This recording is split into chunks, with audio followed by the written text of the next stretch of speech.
माँ का मायका। दिव्या की शादी राघव के साथ हुई थी। दिव्या और राघव एक दूसरे के साथ बहुत खुशी खुशी रहा करते थे। दिव्या एक मध्यम वर्गीय परिवार की लड़की थी, लेकिन दिव्या की सास अनीता जी का मायका काफी पैसे वाला था और अनीता जी अपने पैसे वाले मायके की वजह से काफी घमंड भी किया करती थी। एक दिन सुबह के वक्त, मम्मी जी मैं सोच रही थी अपने मायके जाकर आ जाती हूँ, बहुत दिन हो गया है ना। हाँ मम्मी, पूरा 1 साल हो गया है दिव्या को अपने घर गए। कुछ दिन रहेगी तो उसका मन बदल जाएगा। हाँ हाँ, क्यों नहीं बेटा, आराम से अपने मायके जाकर आओ। अरे भाई, लड़कियों को अपने मायके जाना भी चाहिए, वो भी तो तुम्हारा घर है। जरूर जाओ बेटा। ठीक है दिव्या, मैं 2 दिन बाद की टिकट करवा लेता हूँ, तुम्हें छोड़कर आ जाऊंगा। अरे तुम्हें जाने की क्या जरूरत है बेटा, बहू खुद भी तो जा सकती है ना, ट्रेन में बैठकर ही तो जाना है। लेकिन मम्मी अच्छा थोड़ी ना लगेगा, इतने दिनों बाद दिव्या अपने घर जाएगी, वो भी अकेले। अरे ठीक है ना बेटा, तुम क्यों अपनी छुट्टी खराब कर रहे हो बिना बात के। इन छुट्टियों को कभी इमरजेंसी के लिए बचा कर रखो, काम आएंगी। और बहू का क्या है, 2 दिन मायके जाकर वापस आ जाएगी। कोई बात नहीं राघव, मम्मी जी ठीक कह रही हैं, बेकार में ही मुझे लाने छोड़ने में आपकी छुट्टियां खराब हो जाएंगी। वैसे बहू, तुम्हारा भाई भी तो तुम्हें लेने आ सकता है। शादी के बाद तो बेटियों को लेने अक्सर उनके भाई ही आते हैं। तुम्हारी मम्मी ने नहीं बताया तुम्हें? कोई बात नहीं मम्मी जी, अभी आप ही ने तो कहा ना कि मैं अकेले जा सकती हूँ, तो मैं अकेले चली जाऊंगी। अरे बहू, कहीं ऐसा तो नहीं ना कि किराए के पैसों की वजह से तुम्हारा भाई तुम्हें लेने नहीं आ रहा। तुम्हारे मायके वाले सोच रहे होंगे कि बिना बात का खर्चा जो हो जाएगा उनका। मम्मी, आप दिव्या से ऐसे क्यों कह रही हैं? अरे तो इसमें गलत क्या कह रही हूँ भाई, पैसों की चिंता सबको होती है। नहीं नहीं मम्मी, ऐसी कोई बात नहीं है। मेरे घर वाले मेरे किराए के पैसे तो कम से कम खर्च कर ही सकते हैं। 2 दिन के बाद दिव्या अकेले ही अपने मायके चली जाती है। उसके मायके जाने के बाद, राघव बेटा, तुम्हारी शादी ना हमने गलत घर में कर दी। अब क्या हुआ माँ? दिव्या से कोई शिकायत है क्या आपको? आपने मुझे उसके घर भी नहीं जाने दिया। अरे क्या करेगा वहां जाकर, जब भी जाता है ढंग के तोहफे तक नहीं देते वो लोग। वो तो ये भी नहीं जानते कि दामाद की खातिरदारी कैसे करनी चाहिए।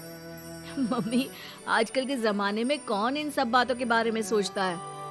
कभी तेरे पापा से पूछना, आज भी मेरे साथ जब मायके जाते हैं ना तेरी नानी के घर, तो पूछ कितनी खातिरदारी होती है उनकी वहां पर। और तोहफे तो इतने देती है तेरी नानी कि घर ही भर जाता है मेरा तो। लेकिन मम्मी, वो आपके मायके की परंपरा है ना, सब जगह ऐसा हो ये जरूरी तो नहीं। और हम दिव्या के घर वालों से ऐसी उम्मीद कैसे रख सकते हैं? अच्छा नहीं लगता मम्मी। ओफो, आजकल के लड़के ना शादी होते ही अपने पत्नी की साइड लेना शुरू कर देते हैं। अब देखना, आएगी तुम्हारी पत्नी खाली हाथ अपने मायके से।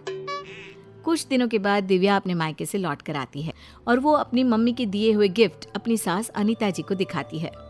मम्मी जी ये देखिए, मेरी मम्मी ने मुझे साड़ी दी है, राघव के लिए शर्ट और आपके लिए भी एक साड़ी भेजी है। बस और कुछ नहीं रखा तुम्हारी मम्मी ने? अरे इतने दिनों के बाद मायके गई थी। मुझे तो लगा भाई अपने मायके से ढेर सारी चीज मिलेगी तुम्हें। ऐसी बात नहीं है मम्मी जी, वो लोग तो मुझे बहुत सारी चीजें देने की कोशिश कर रहे थे, लेकिन मुझे ये सब अच्छा नहीं लगता। हाँ मम्मी, मैंने ही दिव्या से मना किया था, बिना बात के किसी से चीज लेना अच्छी बात नहीं है। तुम्हारी नानी होती ना बेटा तो मुझे कभी इस तरह नहीं आने देती। मेरे मायके की तो बात पूछो ही मत, जब भी जाती हूँ इतने सारे गिफ्ट मिलते हैं, क्या बताऊं। बस मुझे तो कभी कुछ खरीदने की नौबत ही नहीं आई। कभी कोई साड़ी, कभी कोई सामान मैंने खुद के हाथों से इतने सालों में नहीं खरीदा।